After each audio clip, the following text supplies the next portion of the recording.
What up, guys? Carolina Jackpot time coming at you. Bowl selection day was yesterday, of course. The college football playoff top four was revealed about noon-ish or a little after. Sorry, Gamecocks weren't in it, but we did get selected to play in the Gator Bowl on December 30th. That's a Friday. Going to kick it off at 3:30 in the Gator Bowl Stadium in Jacksonville, Florida. The TIAA Bank Stadium, I believe is what they're calling that venue nowadays. Holds about 68,000 fans against the Notre Dame Fighting Irish, another 8-4 team. Now, kind of different paths for these teams, but kind of the same. Notre Dame had a rocky start to the season, too, going 0-2. Losing to Ohio State, which was expected, and then kind of had an upset loss at home to Marshall, 26-21, losing to Marshall out of the Sun Belt, a Group of 5 team there. And really not a good Group of 5 team. So don't know what happened with that one. Notre Dame's also lost to Stanford this year. Stanford was a horrible team, and David Shaw finally, after circling the drain for several years, he left after this season. So the other loss was to USC, a team that barely missed the playoffs. Well, I don't know if they barely missed the playoffs. They got blown out in their conference championship game against Utah, but that was Notre Dame's losses. I mean, in between there, played some pretty good football, knocking off the Taters, 35-14 about a month ago, and knocked off North Carolina this year, knocked off Syracuse.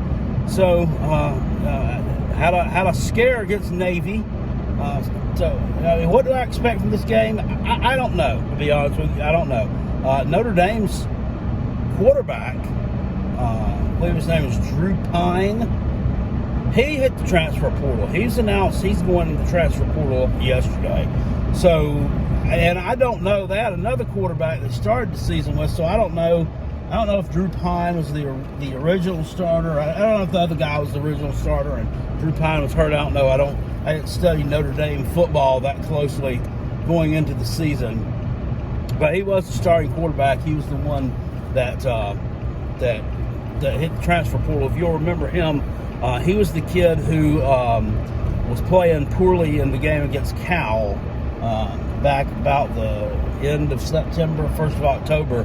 And there was an image there that circulated on social media for several days of offensive coordinator Tommy Reese. Actually, you could mouth the words. He was cursing at the young man from the press booth there, where he was calling plays. Which is, it's not a good look, but, it is what it is. I guess he got some tough coaching that day because he was screwing up. At any rate, that's what South Carolina's got to deal with. And I don't know, if we're going to have any more defections on South Carolina's team. Cam Smith is declared for the NFL draft. He signed with an agent. He actually signed with an agent the day of the Clemson game. So that means after he was done smoking his big cigar after that victory, 31-30. By the way, Taters, doesn't matter if it was by 1 point or it was by 50. We still beat you. So, shut up. We run the state for a year. You can go and cry in the corner, which is exactly what you're going to do. Cam Smith's gone. I don't know who else is going to leave as far as NFL stuff. Zach Pickens could declare for the draft. It's feasible that Jordan Burch could declare. I don't see him leaving. However, it looks like Spencer Rattler's not declared for the NFL draft, and looks like he's going to be suiting up and playing in the bowl game, which is not a good thing for Notre Dame. I mean, he's been hot recently. So I think Carolina will pretty much have the band all together. Except for Cam Smith. And we've played a couple games this year without him. He's been injured.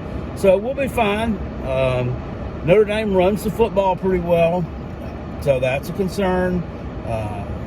South Carolina run defense is something that I have much maligned this year. I haven't been real happy with it all. And I don't think a lot of fans have either. They've been, really porous up front. So hopefully during this period between now and the bowl game, something will be done to get that shored up.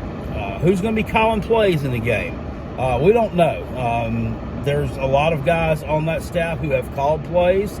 Shane Beamer was pretty coy about it yesterday in the press conference when he was asked about, who was going to call. Well, I don't know if it was yesterday. Yeah, it was yesterday's press conference.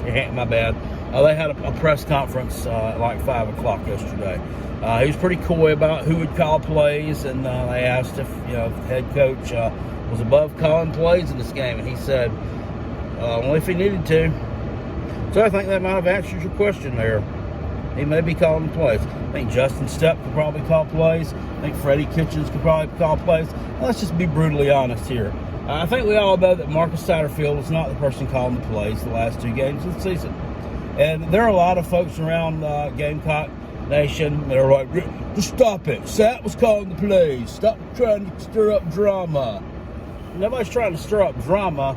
I mean, it's pretty obvious there was a clear-cut differentiation between the Florida game and the Tennessee game. Something was different. So maybe whoever that person is will be calling the plays. That would be great.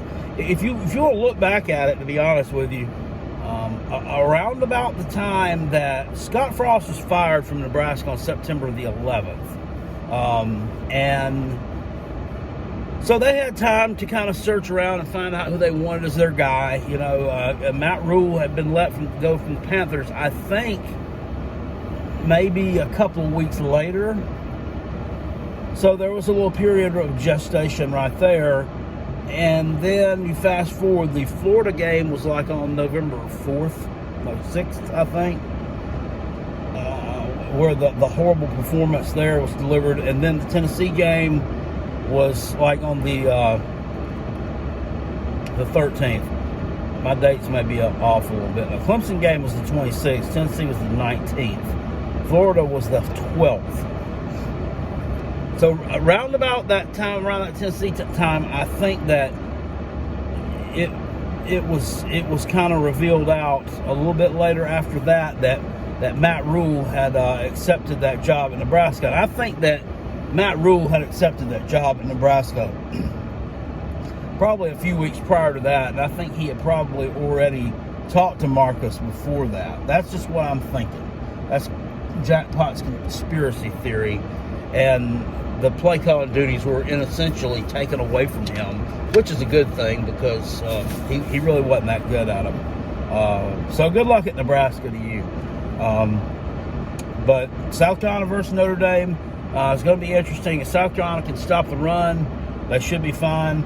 I think Spencer Rattler will be able to light up that defense a little bit, and they'll be exposed.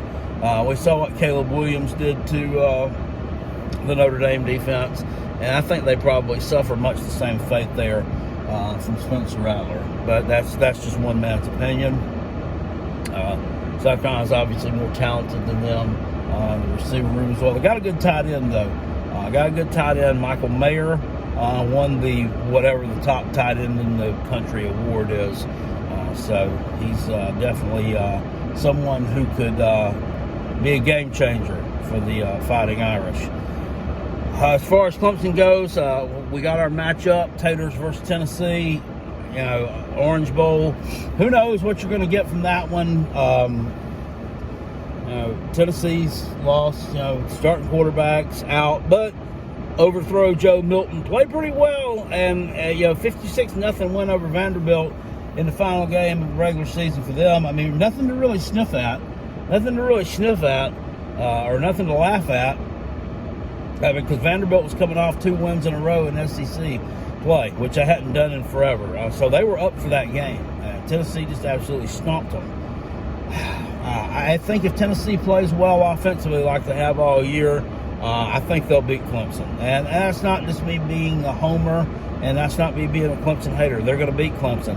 Clemson's got this Cade Klubnik dude. They're on cloud 9, and I'll talk more about that too. DJ Uiagalelei has hit the transfer portal, and I didn't. Me talking about Clemson fans being fickle. I've already talked about how fickle they are. Okay, so Saturday evening, going into Saturday, they're like, well, DJ Uiagalelei doesn't. If he starts, I'm not going to the game. If DJ Uiagalelei starts, I'm turning in my fan card. And so he starts, plays, takes a couple of series, looks bad. Cade Klubnik comes in, looks great, goes 20-24 for like 280 yards. Clemson wins the game easily, which they should have, because North Carolina's soft, and they're not any good. Now, DJ Uiagalelei sitting over here, and he's done. So he hits the transfer portal. What did you guys think was going to happen? I mean, he has talent. Did you think he's going to sit on the bench for an entire year? He's not ready for the NFL, obvi. And, I mean, what did you think he was going to do? So they get mad because he's hit the transfer portal now. Some of them are getting mad because he's hit the transfer portal. Well, he doesn't have any loyalty. Where's your loyalty at? You people are fickle. You people are fickle, and you're just football ignorant. I mean, I don't know. You're the football version of an old dirty shoe. Old dirty dishwater. I don't know. I feel bad for some of you sometimes. You really should think about coming over to the good side. So I think it's probably pretty official that South Carolina, we could say Georgia, the Bulldogs, are the ones that broke DJ Uiagalelei. They've claimed that crown for quite a while now. They've been beating that drum. And I think it's pretty apparent that the Gamecocks are the ones that finished him off. So he's gone, and I hope you guys are happy you got what you wanted, and hopefully that young man will be able to go somewhere else and prosper, because he certainly deserves it. He was dealt he's had kind of a bad hand dealt to him. Parents got a divorce. It was weighing on his mind, and just wasn't able to play his best football while he was at Clemson. Hopefully he can go somewhere else, get rebooted, and get a fresh start. Sometimes that's all people need, is a fresh paint of coat, and hopefully he gets it wherever he goes. I wish him luck and wish him, well, nothing but the best. Anyway, guys, I'm going to get out of here. I will see you all later. Bowl game set. Gamecocks versus Notre Dame. Tennessee versus Clemson. Same day, too, October 30th. I'll see y'all later. Appreciate you. Peace. I'm out of here. Go Gamecocks.